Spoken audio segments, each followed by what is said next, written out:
Rezocast episode 40. This is Lego, and I've got with me Hove and Triton. Yes, we have all three returned. The Hey, OG Rezocast people. We're all here. I just like I feel like I've missed like everything the last 2 weeks. I've just been like hopping around the country, doing my own job and like trying to communicate with Hove, like, oh, what's going on with the podcast, this or that, and he's like texting me like stuff. But honestly, like Claw and Abbott, like last week's episode was amazing. If y'all haven't heard that, y'all need to go check it out. It was really cool hearing Abbott's experience from E3 and also just all the different, as I thought it was interesting just hearing Hove and Abbott and Claw go over the different games that were at E3 that were super interesting, and hearing about all the D2 stuff and what that everybody apparently is switching to a Titan main, which is awesome. Except I'm you. all for it. Okay. I need to clear up something here. Because Hove is just like claiming that I'm a warlock when I've said I'm gonna start day one as a Titan. So I'm just saying. I don't think it's up in the air. I'm gonna start as a Titan. I can't not start as a Titan. You know. Did we already see what Triton was gonna start as? I can't even remember. Who's Triton? No, I think we said I was gonna do a hunter, right? The first day that we did it when they Yeah. I thought so. Yep. So we're gonna double up on the Titan power. I like this.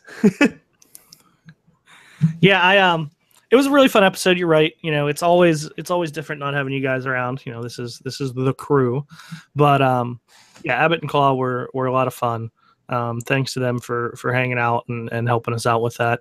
But with Destiny itself being a little slow and no real big news in the last week, there's a lot that I want to talk about, which is weird because generally I just follow the lead, and I'm still, I told Lego what I want to talk about. There's some things I definitely want to bring up.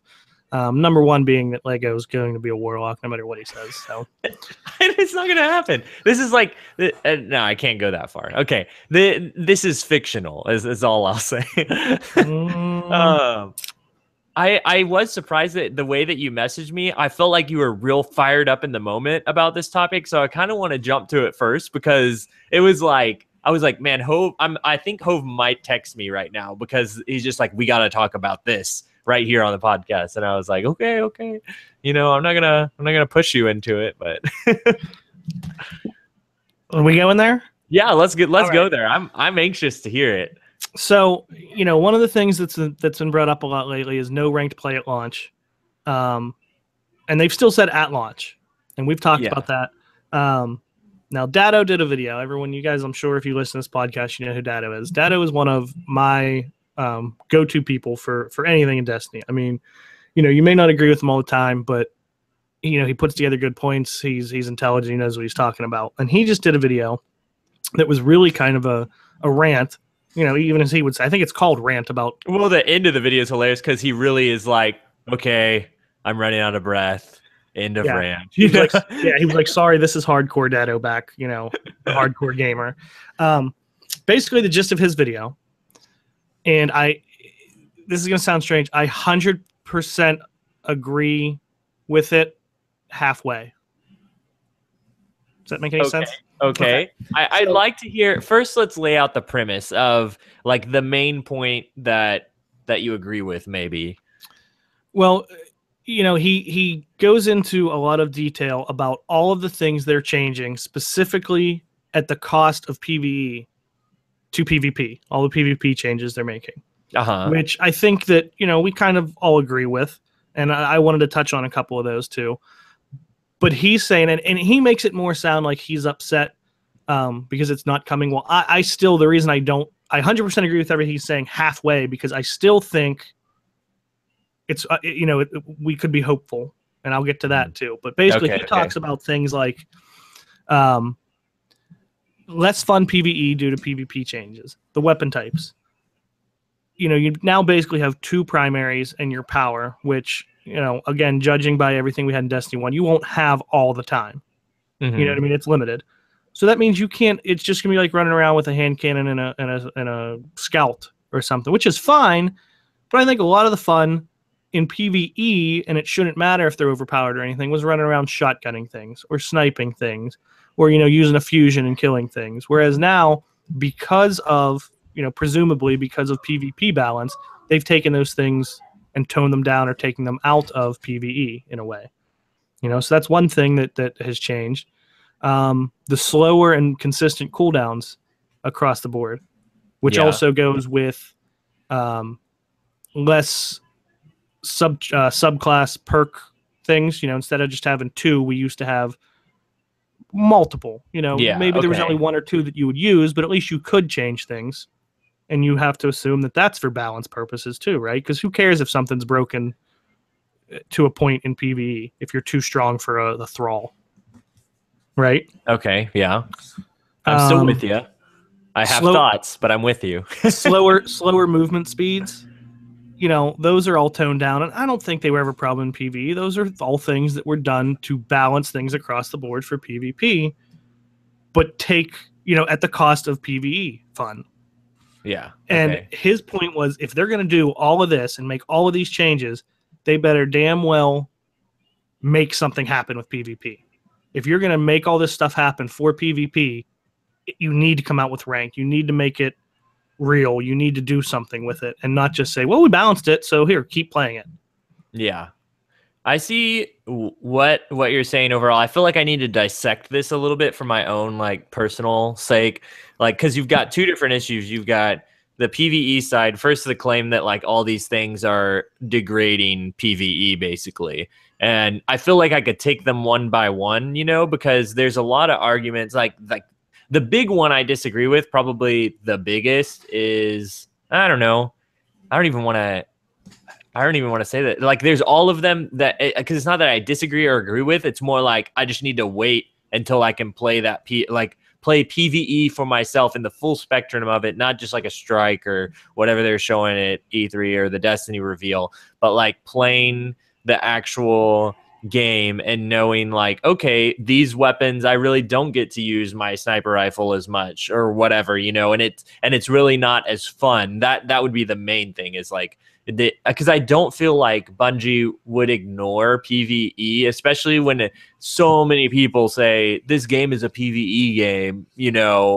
I've heard multiple people say that. PvE is the primary thing. I don't think that they're gonna take away whatever is fun in PvE just to put it into PvP. And I know as soon as I say that, I'm thinking of all the different things in D1 that have happened that people can throw at that. But I don't think at launch someone's going to be no, they're going to make this that much less fun, because some of the things that they messed around in PvE with, they were just kind of broken anyway, and you could use the excuse well, who cares if it's broken in PvE? But I think I care. I don't want easy mode PvE, and I'm just curious how it's going to play having the heavy weapons or having the power ammo instead of any special, and that kind of thing.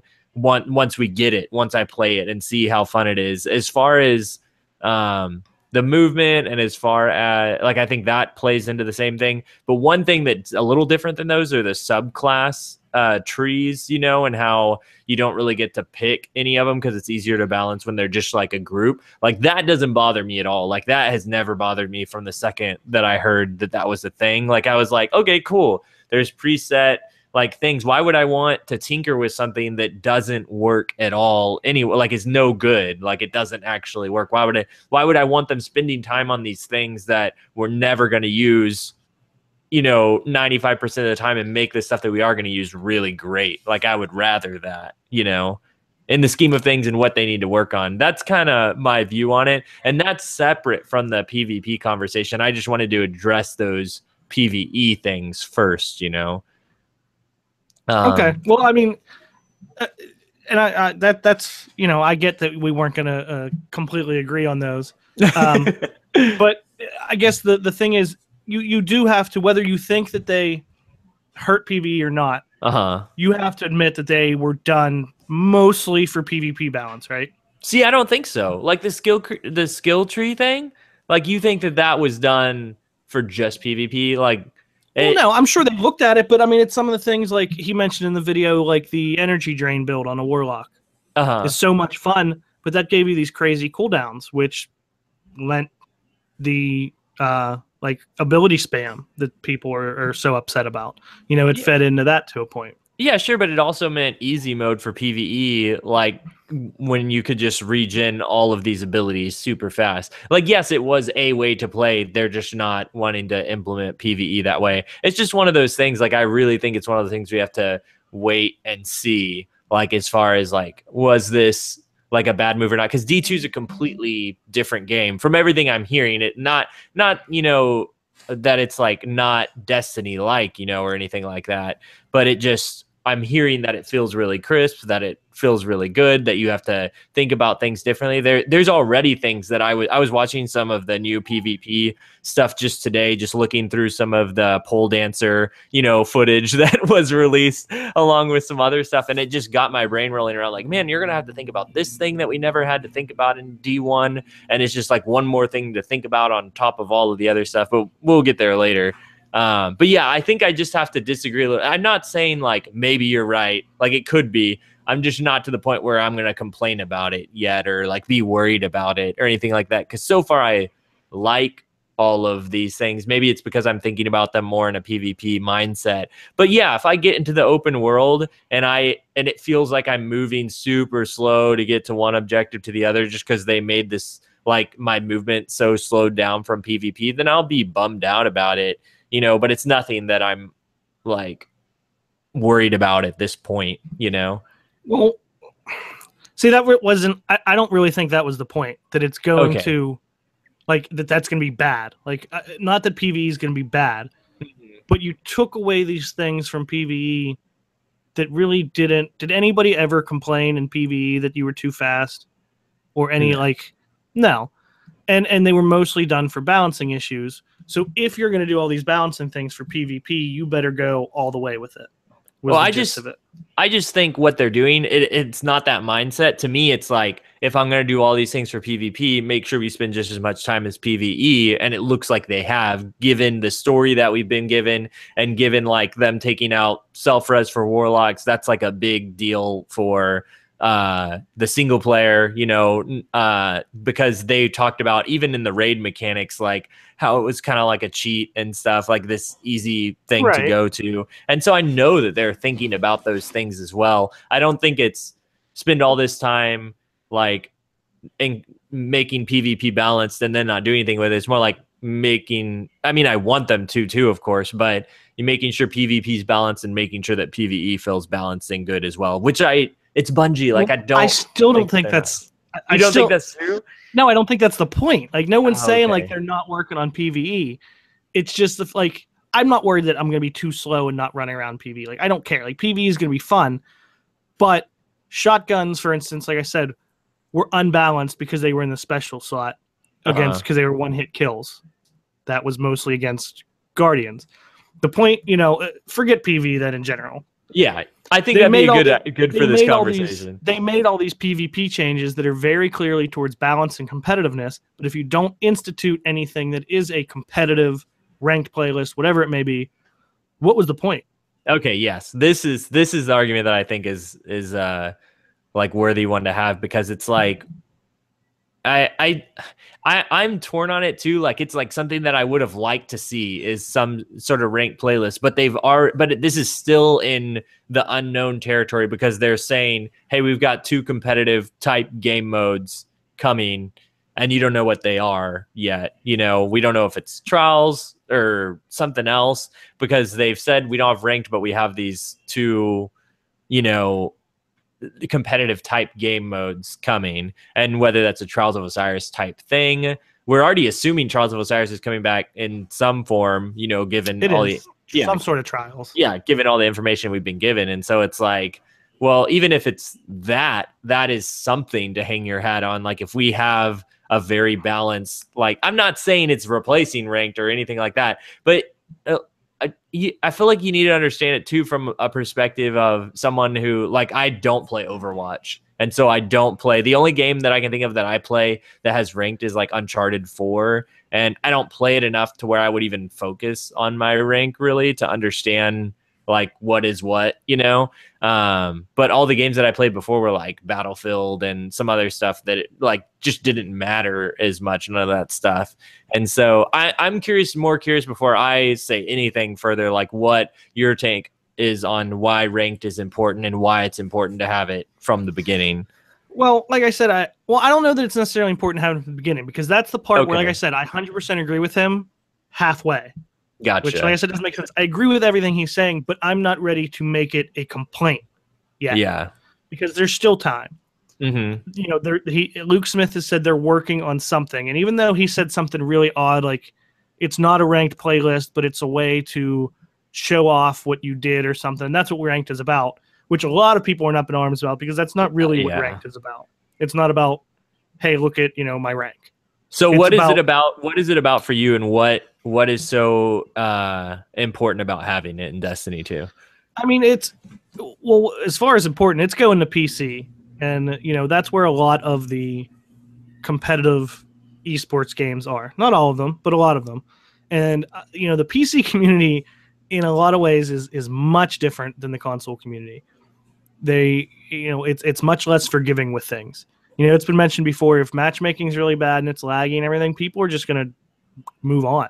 Yeah. They're not going to put up with it as much as here. And it's the same thing. You have this huge competitive community that's looking forward to playing it and all these things. And if that stuff isn't there, we played this game without a carrot on a stick for the last however long. You know what I mean? After you get to the end game stuff, once you get the loot, we just play it because we want to play it. You know what I mean? With friends and everything. The PC community, you're going to see a lot of people who, if they aren't given a reason to keep playing, whether it be end game content or ranked, that's going to hurt, and they're not going to just keep playing. But as far as what it's about, it's not about saying, look, I hit this rank, like this is what I did, check it out.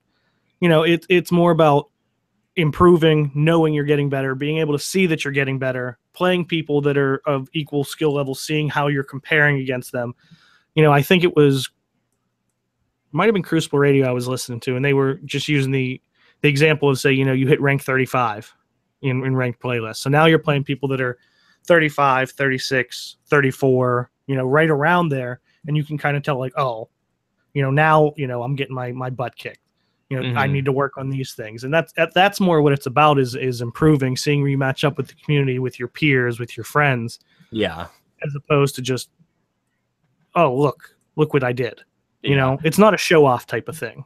I'm definitely with you. Like, it's something that I would like to have at the beginning of D2, but I don't think it's one of those, like, even if it doesn't come, I feel like I'm tempted to say, like, ever, even if it doesn't come to D2 ever, like, is it like something that would keep me from playing D2? Like, no. No. But is it something that could keep other people? Sure. But I also have to think of my, like, non very aggressive gamer tended, like if I think back to, like, games that I didn't play as hardcore as Destiny, like, I played Battlefield 4 a lot, like a lot. And it's one of those games that, like, I didn't think about ranked or anything like that at all. And I think it even had ranked, but I just didn't, like, as just a normal gamer who got up and played by myself and whatever at the time, like, I didn't think about it at all. And I wonder how many average gamers there are out there that it's not going to be something they really think about. I know I'm, like, probably getting so many people red in the face right now with anger at me, like, just like, what are you talking about? But I'm serious. Like, as an average gamer, it wasn't something that I think about before I got on Twitter and before I started communicating with others about my gaming.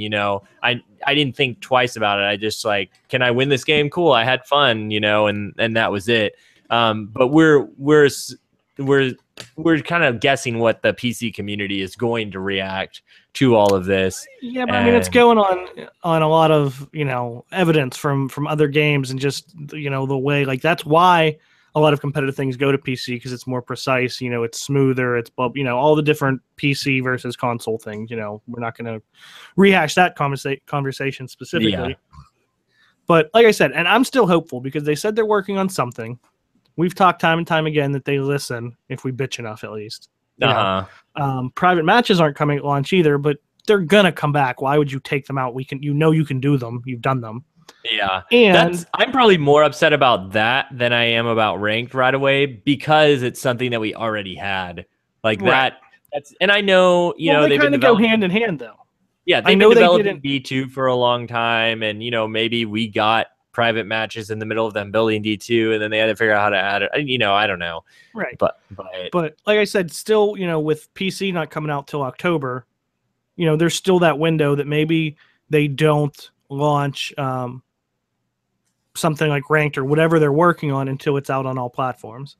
Yeah. And, the one point that I did disagree with Datto on is a lot of people were saying to him, and even though it's not a comparison in the game, that Overwatch didn't have ranked when it came out. There was some time for people to get used to the game and learn it and blah, blah, blah. And his point was, but Destiny's been out for 3 years. People already know it. But on the flip side, in every other video and everything else everyone talks about, it's a completely different game. It's not Destiny 1. So I also think it could be that, maybe just get used to it, get the PC crowd out there, get everyone settled, and then bring that kind of stuff out. But yeah. I'm definitely with that approach, kind of hearing both your guys' arguments going back and forth, or not arguments, but just kind of points in terms of, Destiny, sometimes they put something forward and this is going to be another, now this is supposed to be the game that we all wanted, right? So everyone's going to be like, this better be it, this better be it, this better be it. We've said that on the podcast sometimes. And we've also given them, into a lot of Lego's point, we're giving them a ton of grace. Like, Lego gives them a ton of grace. And not to say that's wrong, but a lot of times we're like, it's Bungie. We trust them, right? That was a direct quote. So if rank comes out from day one and it's not right, or, no matter what they do, someone's going to complain about it. So let's just be straight there, obviously. But if it comes out and it's overwhelmingly not right, then I think that's kind of, this is the second chance, right? We're all willing to give them a second chance.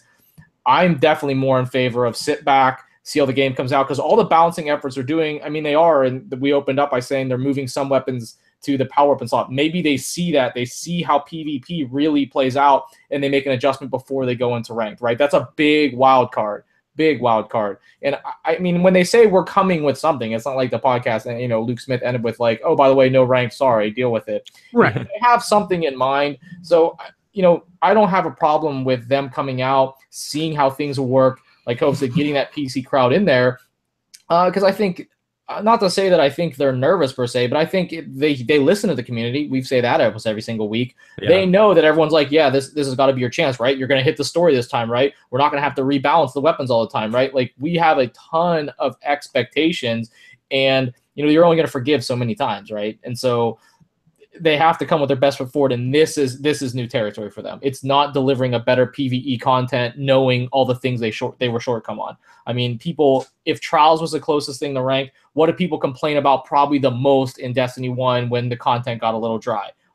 Metagame, Trials, all that stuff. So they have to come with their best foot forward. And do I have a problem with them coming later? No, but would I like to know kind of when that's coming? Maybe a little bit, yes. And that's the problem. I think, in Datto's video, they were kind of assuming that, they haven't said anything, something's coming, but it's not going to be ranked, and that's kind of it. But we know Bungie.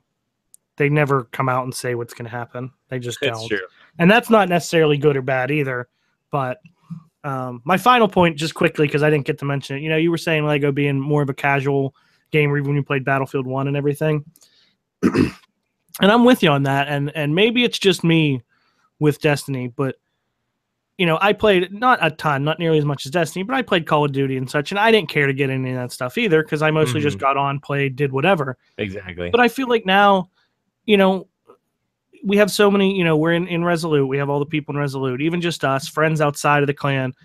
It's really cool to be able to go into, say, a 4v4 game mode. And, it's the four of us and like, hey, we put together these four of us. We play really well. Like, I want to go see, how do we do? And I completely agree that I've never been into that. But since Destiny, playing with so many more people, as you start to play, you kind of like, whether it's just competing with each other or seeing like how you play together, like me at least, I definitely could be like, well, how about, hey, Lego, like after the podcast, why don't you, you, Triton, and whoever we have as a fourth that we play with, let's go in and see if we can move up a couple ranks. Let's see if we've gotten better. Let's work on some things. Like, I think that, at least for me, is really cool to be able to see that progression with different people, see how you work with different people, that kind of thing. It's not necessarily about, MLG and esports and everything, but it gives people a way to gauge themselves. Yeah, for sure. And right now it's like in D1, we've had that, like, I'm definitely one of those people that is something that I want. Like, I want, like, a visual, like, here is me improving whatever that is. Right now, I just do it outside the game, and I wish that I could do it inside the game, and that's why I do think it would be really nice. It's just not as big of a deal for me. Like, if I want to know those things, like every time I'm playing trials, check my trials report, how's my KD doing versus the last weekend, that kind of thing.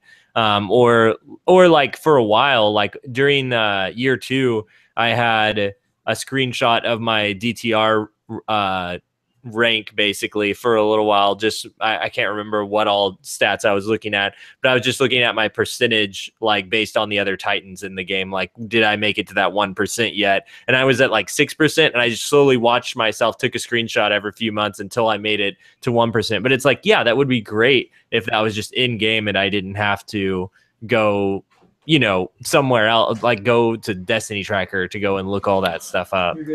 Right. And we'll keep in mind, though, with no like ranked thing where they're matching you, I guess it's sort of like skill-based matchmaking. But, like you were saying, week to week with trials, or even over a long period, maybe one week you just happen to get matched against a whole bunch of people with no thumbs, literally. Yeah. And then the next week you played a bunch of people that have 2 KDs. Your KD is going to differ. You don't know who you're matching. You may feel like you're playing great, but maybe you're playing way worse than you were the day before when you couldn't get a kill, but you were playing players that were so much better than you. This kind of puts you with people that have a skill near yours, if it's done right. And that's another thing. Maybe they're going to take a month and compute people's skills. Maybe they're working on a new ELO system. Who the hell knows? Do you kind of feel like I've been wondering about this because I don't play games that are like heavily on ranked, but I play a lot of Destiny, and we have obviously skill-based matchmaking very heavily in effect in Destiny.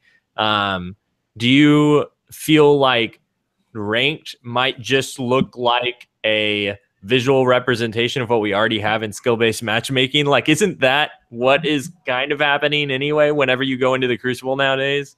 Kind of, but the whole point was it's separate. And if you're going to have it, you have the option to do it, and you get to see that.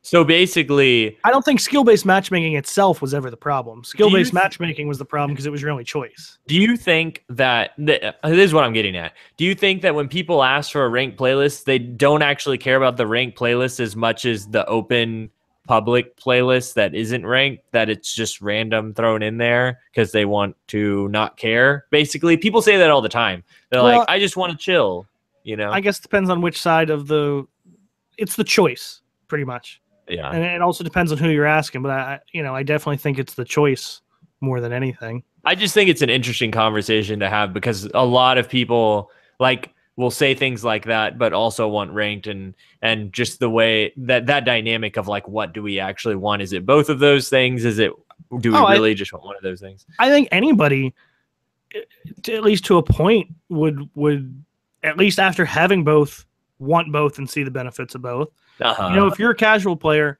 maybe 99.9% of the time you just want to goof around in public, like whatever, pubs. But maybe every once in a while, whether it's by yourself or you're tucked into it, maybe you just want to see if you've gotten better. Yeah, I agree. I just want to throw it out there. Oh, yeah, I get you. Maybe you're a super competitive player. You're triple rec, you're Lumi, whoever. But there's also times where you just grab a couple friends or viewers and you just want to goof around. Yeah. I just think, it's a choice thing. But I think it would be great. I think it's something they need to do in some capacity eventually. And I agree, with getting back to just end that. I completely agree with Dado that if they're making all these changes that are very clearly towards balance and a more, balanced, competitive type of PvP in general, they should need to go all the way with it. But I don't agree that it's an issue yet because we don't know their plans, and they never give us plans. So yeah, would you say, I'm just adding one more thing to the fire real quick. Would you say that, because they've done all these balance changes, that they better make a competitive esports scene? Not nearly as much. Okay, I'm just throwing that out there because that is some people's argument. I think they're like, oh, they're doing all this, like, why don't they just why isn't private matches in there from the beginning so that we can do tournaments and all that stuff? I mean, to a point, I think that, but one with the Bungie Activision thing and Activision MLG, I think if it gets to the point where there's a ranked playlist, a competitive scene on PC and console, I think that takes care of itself. If people want to see it and it makes, and there is a competitive scene, like I've said before, it's all about money from those companies' point of views. Activision's going to be like, look at this. Let's pick it up. You know what I mean? And I think I see your point too. Like the reason that, and I'm summarizing here, you can tell me if I'm wrong. The reason that ranked is so important and more important is because we're giving players the ability to like track themselves and have a goal to reach. Oh, absolutely. The get-go, basically. And if you want to add things in, like, they should be mostly cosmetic, but whether it be emblems, gun skins, ornaments that show that you hit a rank, that's great. Not everyone's going to get them, and I know that's kind of against Bungie, and this is something that Dado mentioned. Yeah, hey, let's talk about this for a second. The whole idea about, basically higher skilled players or people who really put the time into stuff, like getting high-level gear that maybe those who are just casuals not getting. Do you feel like Bungie is catering basically to the casual player in D2 way more than in D1? Oh, way more? No, I think they always did. I think they've said they do. I don't have an issue with that, but I think that's another reason why a ranked type of thing would be okay, because maybe only those hardcore players want to go to it, but that's there for them. Yeah. And I'm totally okay with things being out of reach for some people. I don't. That's how life works. There's no participation trophies. I'm with you. Like I think I just realized I was doing the. Never mind.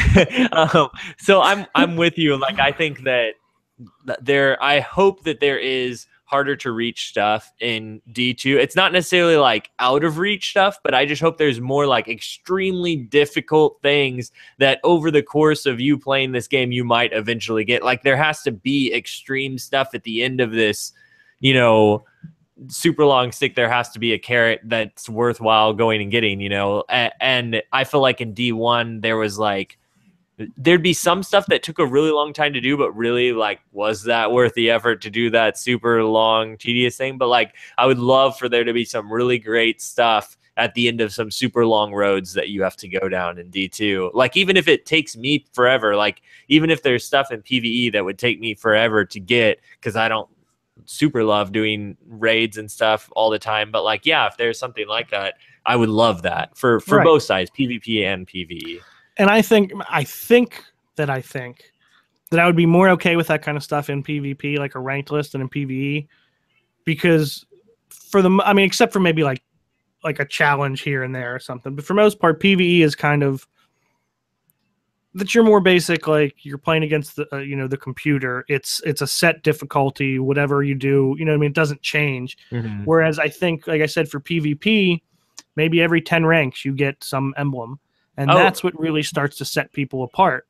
And this reminds me of something, like I'll jump back to my more casual game real quick for a second, because I play Uncharted 4 every once in a while with some of my old college friends, and I only play it when they're online and they're like all texting to jump on. And so I'll jump on and I have all these guns that I'm not even close to unlocking, and some guns I know I'll never unlock because I never play that class, and I'm okay with that. Like as the casual gamer of that game, like I accept that I will never have that gun, or it's going to take me several sessions, but I love getting on and working towards getting that one gun that I always use. Like I know I always use this sniper rifle in that game, and so one day I'm going to have all the mods for that gun. It's going to be my gun. Even if I don't have all the other stuff, at least when I play with my friends, I'm working towards that thing. And I really want some stuff like that in D2. Like that's the area that I'm working towards something. Right. Yes. And that's a way to,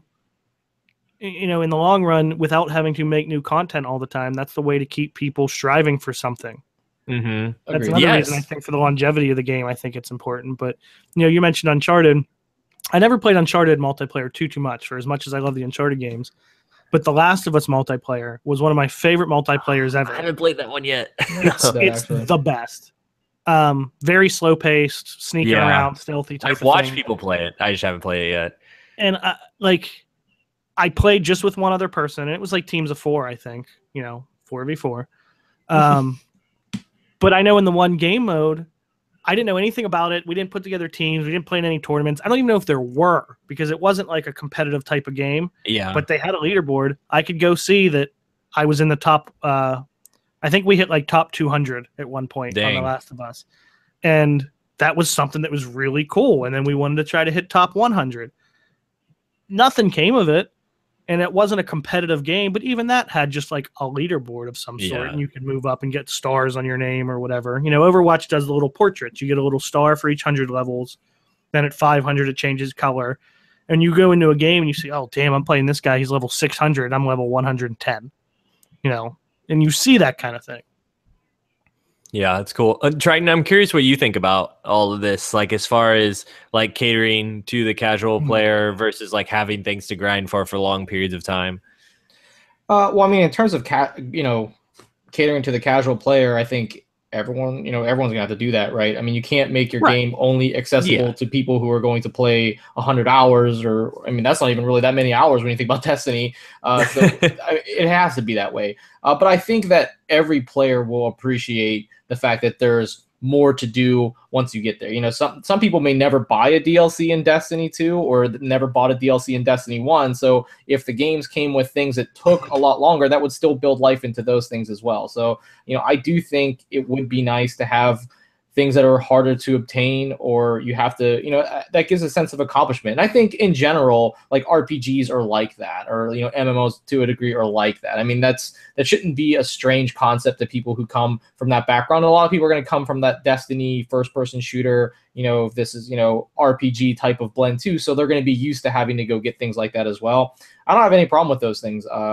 You know, to me, I wish there was things that we could do right now in the game to go get something that we don't have besides just like, you know, the book stuff, which is just kind of doing more of what you've mostly done.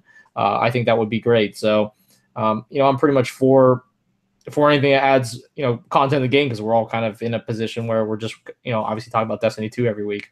So even if it's like way out of reach for the common average player, do you feel like it's fine for that kind of stuff to be in the game?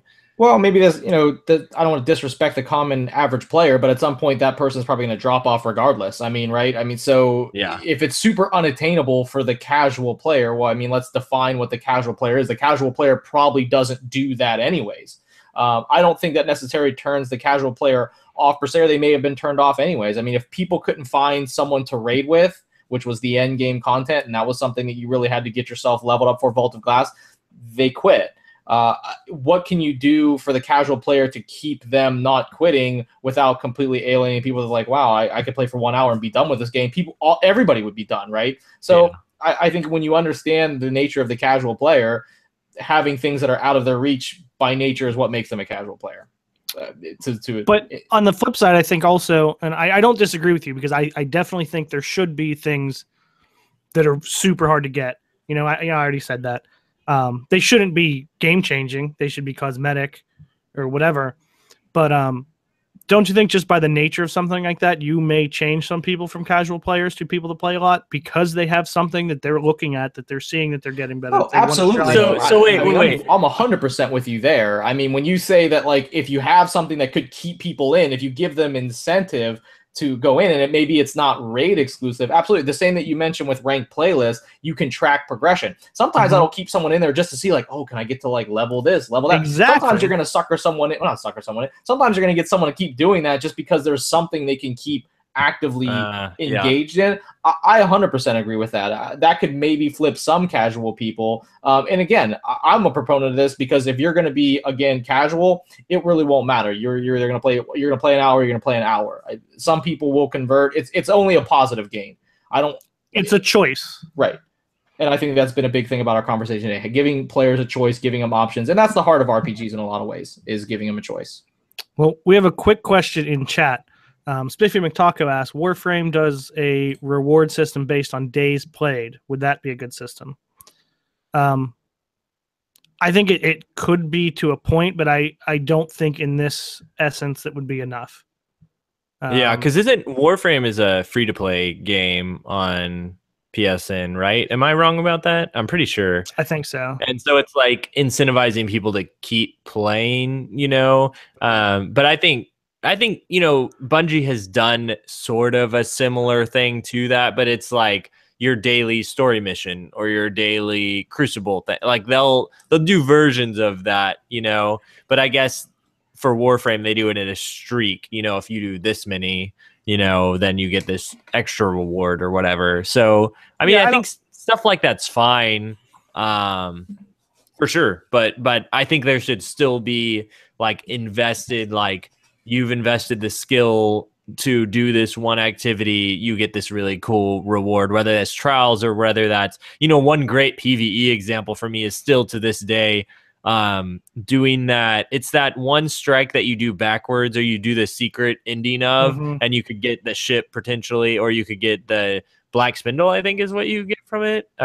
And so it was like, although that's a regular drop at different places now, but yeah. But back then, it was like, that was the way that you could get it. And it was just really like intense. And some people were like, they couldn't do it. They needed help, kind of like trials, and I just thought that was like a perfect PvE example. And I hope that, even maybe not the lost sectors, but they've been talking about these Flashpoint? Is that, yeah. Like if some of those are like timed events that are like really crazy and intense, like that would be awesome. I would love that kind of stuff. And I hope to see some more PvE events like that are hard for me as a PvP player to do. Like, hey, somebody help me. Because the first time that I played that, the one to get the Black Spindle, I was like, help, I cannot do this by myself. Like, I need some and then assistance. I watched Slayer Age Soul and I cried myself. And I felt really ridiculously stupid. No, I think that could be a good system to a point, but I think it would work even better kind of in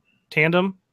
Maybe you get, even if it's just like XP or a level or something for every, whatever 100 hours that you put in, but also for every 10 ranks, you get an emblem or whatever it may be. So that way, even if you're not, and that would actually help cater to the casual player more and still have those type of playlists and everything. Hey, you put 100 hours in here. Maybe you didn't move up at all, but you put this 100 hours in, here's this. Yeah. Whereas also cool. You put in the 100 hours and you went from rank 10 to rank 40. So you get this emblem, and then you see where you're at and you can, I don't know. That's my thing. I'm still hopeful that it'll come at some point. I just hope it's not too late. Yeah. Well, speaking of other traditions that we have, like daily traditions, weekly traditions, actually, and monthly, we were talking about Trials of Osiris and Iron Banner. We got some news on that in the TWAB this week. That was pretty interesting. August 11th is the final Destiny 1 era Trials of Osiris, and August 1st is the final Destiny 1 era Iron Banner, which I personally think is great. Like, I'm like, cool. Like, let's get a fresh start on it all. Like, yeah, I'm going to miss my weekend tradition, letting Hove die as much as possible, stealing all his kills and stealing all his special, everything I can to make his Trials experience exceptional, but I just figure, I took some time away this week from Destiny. I say that, but I still played Trials with Hove like on Saturday or something. but even though I did that, like I have been spending almost all week playing through Life is Strange because it was free on PSN. And it's just been fun playing a different game and just getting lost in a different world for a little bit, and it's like fun to, even before I played Trials, I played Rocket League for the first time, which I don't know how I haven't played that yet.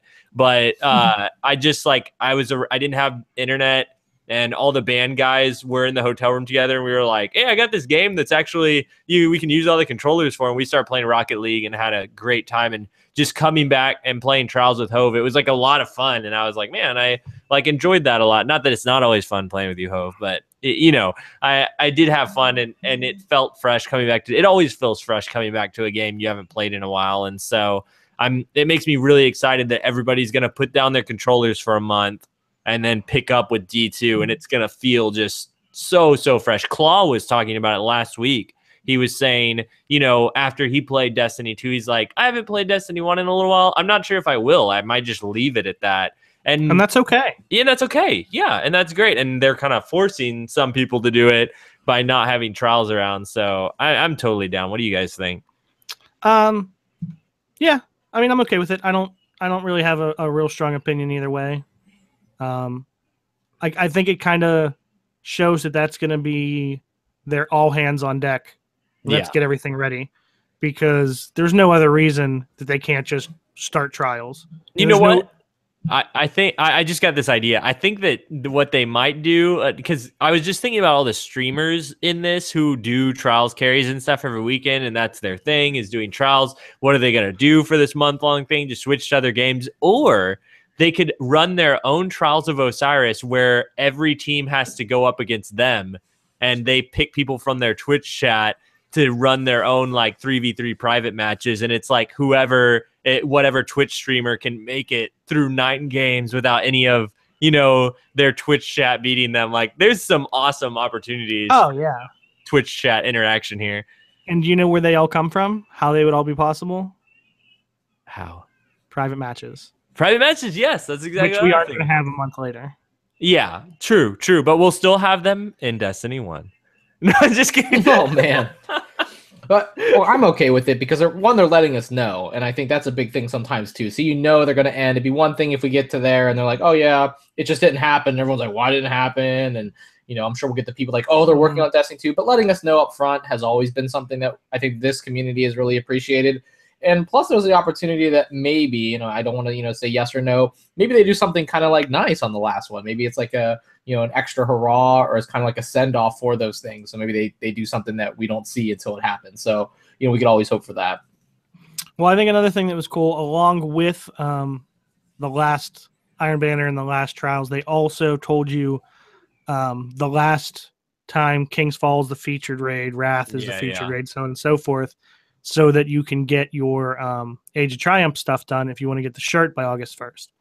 Which then also takes us into they've started to talk about some of the stuff that Destiny 1 veterans, so-called veterans, will get in Destiny 2. Yes. They specifically said that there's more that they're going to talk about, and there's also things they're going to let us find out for ourselves. Maybe they're a throwback, something you had to be there type of moment.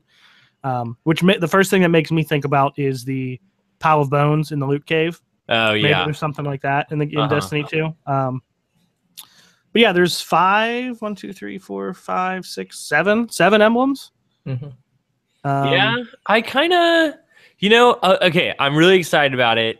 I think it's really cool, and I'm not disappointed by any means, but I also kind of just wish I could take the movie of the week emblem over. Kinda. I want it. Yeah, but I understand. It's cool. I don't need that, and there's still more stuff coming. We don't know what it is. I'm sure it has nothing to do with the movie of the week emblem, but we'll just have to win it again. Yeah, I know, but I do love the new banner look of the emblems, on top. It looks awesome. I really love how it's integrated, and the emblem, it's like transparent, kind of part of it to where it goes outside of the header, outside of the banner, and is its own icon, above and that's it. Just on the top of the screen. Yeah, because it's going to, whatever emblem you're wearing in D2 is also going to be kind of like the theme of your inventory menu. The top is going to look like your emblem goes the whole way across the screen. I really your emblem like will that. still look normal when you're in orbit and such,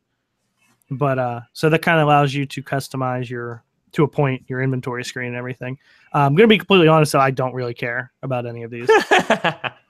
I care. I think the UI and aesthetics of the way everything looks is really important in Destiny, because one of the things we're staring at so much. And if it looks really clean, then even if it's not something we mentally think about, oh, I really like that, it could just be something we take for granted as I just meant these veteran emblems. I think the aesthetic thing up top, I think that's awesome. I think it's just another nice touch. But as far as getting an emblem for doing something in Destiny 1, after the first 2 months, nobody's going to care. Nobody's going to be wearing those emblems. Well, when no one's going to see you and go wear nobody's going to care. Oh, that guy played Destiny 1. Great. I already beat Destiny 2. So yeah, whatever. I don't know. I think it can be special for some people, especially there's already I like the Rise of Iron completing all 10 challenges or whatever. Or there was one completing 7 challenges for the year 1 Destiny stuff. I thought those ones look cool, and if you're wearing those and someone in D2 had never played D1 and they're like, oh my gosh, where'd you get that emblem, especially towards the end of the life cycle of D2, someone who never played D1 and they come in, I don't know, it could be cool. But yeah, personally, I don't really care. You know, I'm going to be sporting something else, I'm sure. I'm just excited about the UI stuff and seeing more of that. That's what I was really excited about from the whole post. Agreed. I also like that they mentioned Zur and they called him that snake-faced bastard. Well, I like last week, y'all counting time in measurements of Zur. I thought that was very, very precise of Claw. That's why he's our fearless leader. That is why. Hey, one more thing about the trials before we completely jump over it is, don't you think they're going to do something crazy at the end? Like, they've got it, like, the last weekend. They're either going to make it Burning Shrine and make it, like, nothing, which I hope they don't because that would be boring. But I hope they just, like, every single map available in the game, like, just all out. Maybe not spooky trials or anything crazy like that, but they'll just put every single map available in the game out there.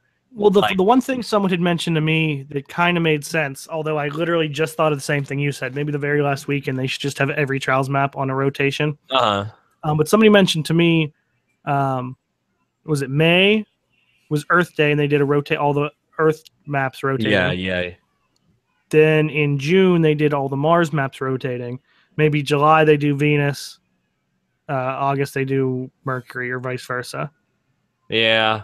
That's more boring to me, but it makes sense. Well, they could still do both, but I'm saying they've already done 2 of them. The first weekend in August can be, you know, that map, and then all of them. Yeah, that makes sense. Okay. No, actually, that does kind of. I mean, even though all of them fits into that theme. You did Earth, you did the Moon, you did Venus, you did Mercury, whatever the hell. I don't even know what planets we're on anymore. And then the last one, you throw them all together and say. And then at the end, Derek Carroll's like winking at you at the end, like, yeah, you see what I did there? Maybe spooky trials on whatever. Oh, please. I would love them to bring. They won't, though. They basically said this is only coming back for Halloween, which is never happening again for D1. But at least that's how I read it. That's fair. Let's see. Was there anything else in the TWAB that was interesting to you guys? I just thought that they were saying the PlayStation exclusive stuff from D1 will transfer to Xbox in October 2017. So well after Destiny 2's out. So if you want the Jade Rabbit and you're on Xbox, come back to Destiny 1. I just have to. Okay, I gotta say something. So I don't feel like, for the most part, like exclusive content stuff, I'm like, yeah, who cares? You know, whatever. It doesn't rile me up that much. Then again, I have a PlayStation, so of course it wouldn't.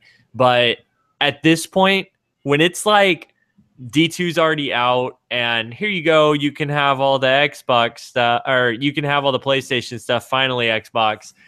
That's where I'm like, okay, that really sucks. Like, you never got to experience these things, and that is kind of ridiculous. You know, like, isn't it just a little too long? Like, I get holding it out and doing timed exclusive, but timed exclusives until the next game is out is kind of insane to me. Like, I just think the length of time is insane. Well, I don't think the length was planned on. I think that came from the delay in Destiny 2. Nobody expects the length, Hope. It surprises them every time. But either way, it would have went. Triton's not even laughing. What the fuck? I know, he's so straight faced. Maybe Triton's more of a girth guy. But anyway, for the last thing, I agree with you. It is stupid. That's what I was getting at. Like, okay, cool. If you want to use that stuff, go play Destiny 1 again after Destiny 2 is out. But there are going to be people who don't get it. Like I said, there's very casual gamers out there who just got Destiny on a whim and, you know, whatever. The very, very end of the TWAB, Deej said, P.S. right this very minute, and for the next week, Guardians are fighting on Earth and beyond to make the world a better place. Join them on the Guardian Con stream. Dun, dun, dun. Segue. Segue. Let's hear it, Hove. What do you got for us about Guardian Con? I threw that one to you, podcast boss. No, I don't have anything to say about it other than I'm super excited that it's next week, and I can't believe that we're flying. It's the Guardian Con stream. No, I know, but I'm excited about Guardian Con, period. But he's talking about the stream. Okay, well, you can talk about the stream. All right, well, maybe if you have nothing to say about helping small children with cancer. I mean, it's great. Wow, Leo, I just think that you have a speech planned, and I don't want to miss anything in your speech. I don't have a speech. I just, I mean, it started today at noon with Gathalion. It's a week long, straight, no breaks, huge schedule of awesome streamers, not just from the Destiny community. I believe last I looked, there was someone playing Warframe, actually. But the goal this year, if you weren't familiar last year, they did the same thing. And the goal started, I think, like 100,000, and they crushed it immediately. Yeah. And then it went to like 250, so on and so forth. It ended up being a $500,000 goal. They crushed that, and I think with ticket sales and everything, it ended up being around $650,000 donated to St. Jude's, which, if I'm not mistaken, was the largest charity drive from a gaming community ever. I think Call of Duty had one for like 250,000, was the biggest. Which is so cool, like especially like seeing all the a lot of the big streamers involved, like getting flown out to St. Jude's and like seeing what they do and everything, and just being able to, like, I was telling someone about it today who wasn't a gamer, like about all that they had raised and how big of a deal it was. I think it was my wife, and she was like, "What? Like how much?" You know, and it surprises everyone, you know, like how much like gamers can do when they unite. And this is like the ultimate example of that. And if you're not involved in the stream in any way, you know, like I just like implore you, please, like check it out, check out what they're doing, check out the YouTube videos that people have put up about it previously from last year and how much good that St. Jude's is doing. It's just a really cool opportunity for everyone in the community to get involved. Absolutely. And so this year and we made the news. Well, I don't want to say we, I guess, yeah, we, the Destiny community, made national news last year with that. It was on, I believe, like MSNBC. They did a big thing about it. And that was right before Guardian Con again. So this year they made the goal $1 million. And they've opened it up to let people host satellite events. You know, a streamer decides they want to host one, they raise however much, it goes towards the total. Yeah. So it started today at noon. King Gathalion was first. In his 4-hour block alone, they raised, I believe it was $77,000. Dang. And the total, last I looked before this, was $262,000. And it's only been going on it was 10 hours at that point. And I don't even know how many hours are in a week. A lot. It's a lot of hour stream. And then, you know, factor in the proceeds from Guardian Con and everything. So it's twitch.tv/Guardian Con. It's going on for a week up till the day before the actual event. Make sure you stop in. It'll still be going on when this podcast drops on YouTube and Google Play and everywhere. And if you can at all, if it's $1, if it's $10, if it's $100, anything you can donate, go straight to St. Jude's, helping kids with cancer.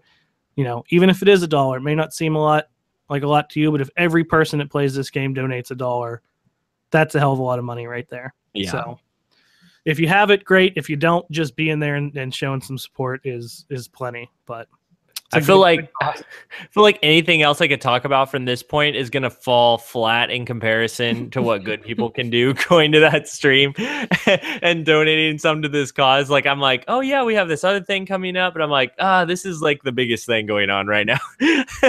Yeah. But it's a good transition into Guardian Con coming up. Segue. Second segue, which I am super stoked about. And me and Hove are going to be at, as well as many other Resolute members.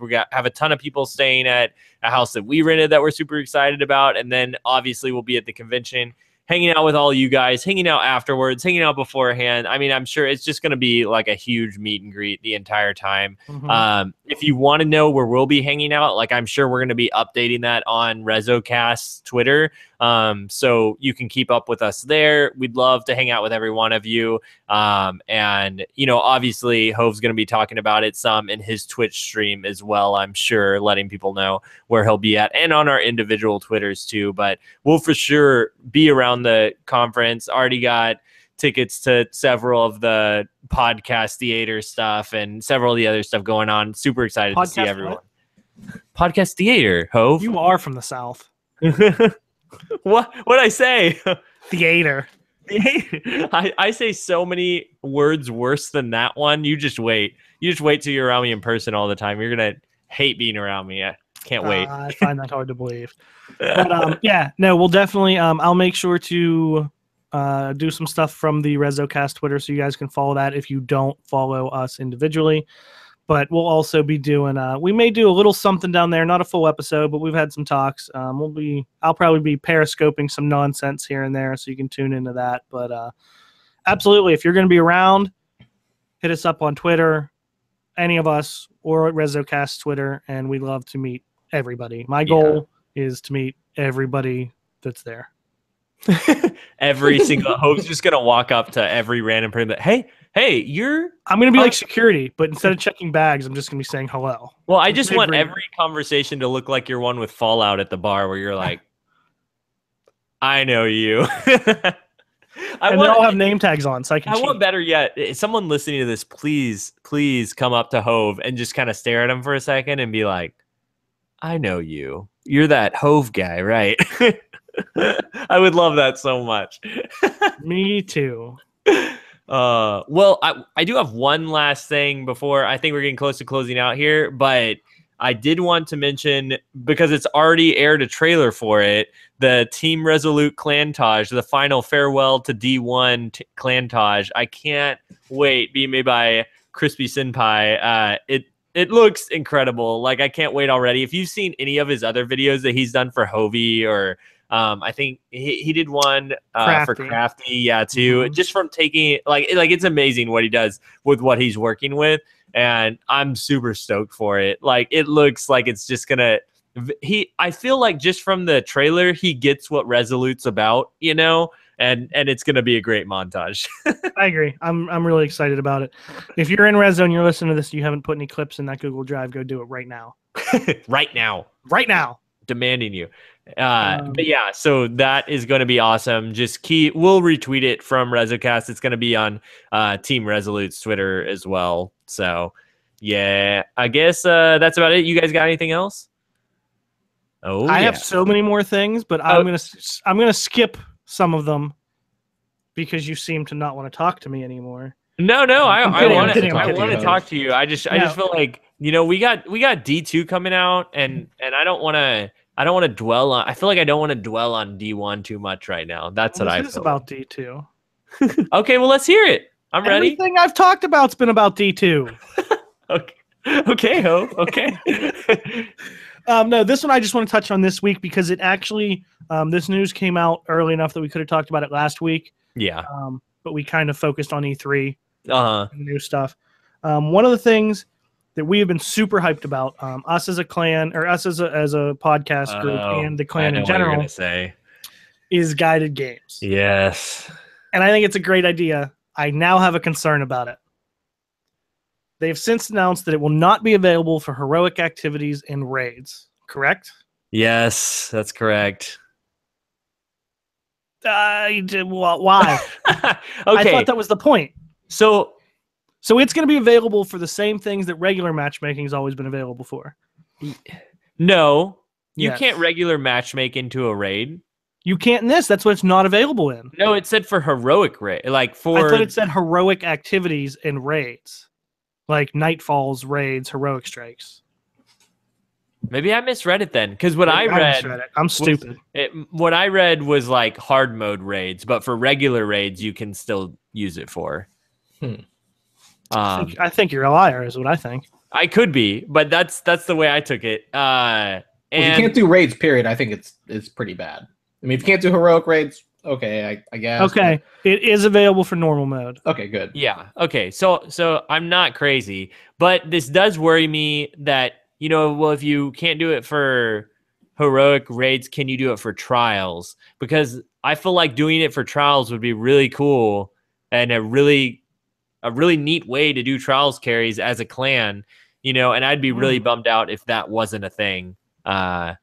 I mean, of course, yeah, people can still do it in Twitch, but it would be great to have an in-game way of people who are never going to go to Twitch to have some way to join a clan and go play trials. Not join a clan, but, you know, team up with a clan and go play some trials for the first time ever, potentially, for that player. You know, I would really want to see that. So if it's just regular raids, that doesn't bother me as much because you're giving them an introduction to it and they meet some people. Upset. So you're not as upset now? No, I still think, I don't know. I still think it would be cool to put it in everything because it's not just a regular matchmaking. It's still a selective process to a point. But I guess with normal raids coming out first, it gives the people, because I'm assuming if you're going to do a hard raid, you're going to have done a normal raid. As a casual player, you're going to build your way up to it. So I guess it gives the people a way into raiding who wouldn't normally raid. And I think that's the point. And by the time the hard raid is out, maybe they should have a clan or whatever. So, okay.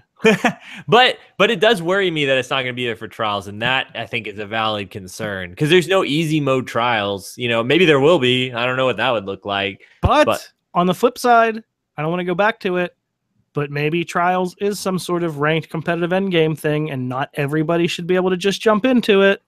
Yeah. Good point. But hey, one thing on top of that, I was explaining it to some of my band guys who don't play Destiny this week because me and you. So this goes back to me sitting in a hotel room trying to play Trials with Hove while my guitarist is asleep in the bed next to me, and a separate bed, and he was we just started talking about like what I was doing and why I was trying to get 9 wins in a row and all this stuff. And just the idea of like having to find people outside the game to go play this activity was kind of like mind boggling to them. Like it was like, wait, you had to like because you don't have to do that in other games, at least no other games where there's no raids, So I just thought it was really interesting. And one of the reasons why I hope that guided games does apply to raids for that reason, for them just to be some way to connect. Yes, sure, I want it to be difficult, like you're saying, Hove, but I don't want it to be difficult to find people to go do it with.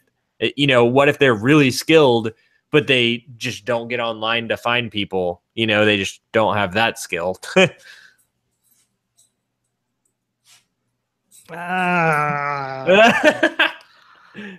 Maybe that it doesn't have to be that, but it goes back to the point that I still think there should be things that you have to meet certain qualifications to be able to do, and it shouldn't just be available.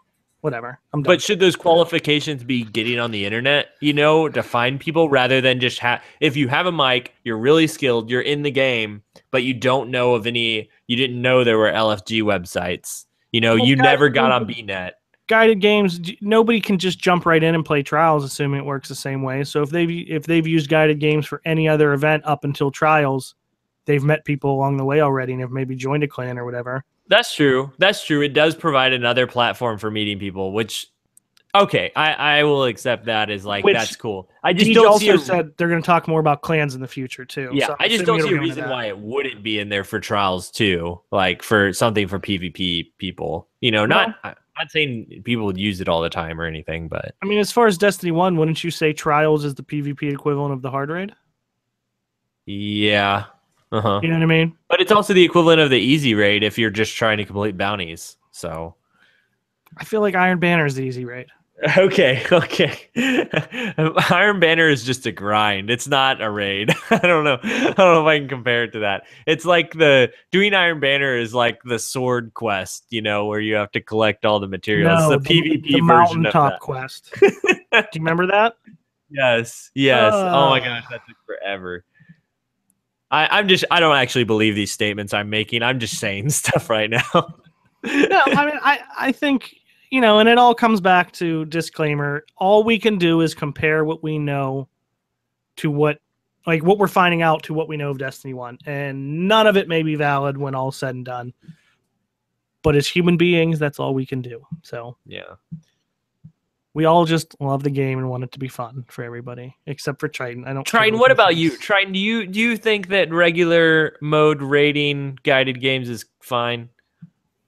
I mean, I kind of thought that was the point, more or less. I mean, not the main point, but what else do you want to randomly find a 5th or 6th person for? Or, I would never really want to randomly find someone to help me in PvP, right? I mean, I just wouldn't do that. So that's completely. I know I don't think that's even on the table, but strikes automatically pair you. We don't know all the game modes too, so this is just strictly Destiny 1. If I think about it, would I want someone maybe for Nightfalls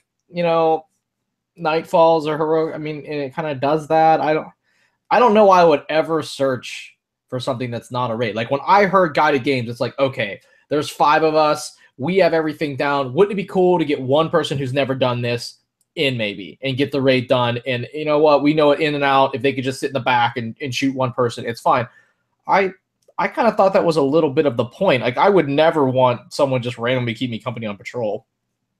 I mean, I just don't know why you would search for that is my other thing too. Like, it's like you have to put yourself out there and pair it, right? So maybe someone says, I play this game only by myself, but if it's limited in game modes, outside of things where, you're really going to interact, I don't know. I mean, and maybe this is just selfishly coming from a clan where we play a ton, where I'm never going to need 2 people, or I'm never going to, be desperately looking for a raid to come together per se, especially when the game drops. So yeah, I don't know. I just feel like we're defeating, if you can't do the raid, I don't know what, I just don't know what I think Guided Games is not as nearly as impactful without the raids.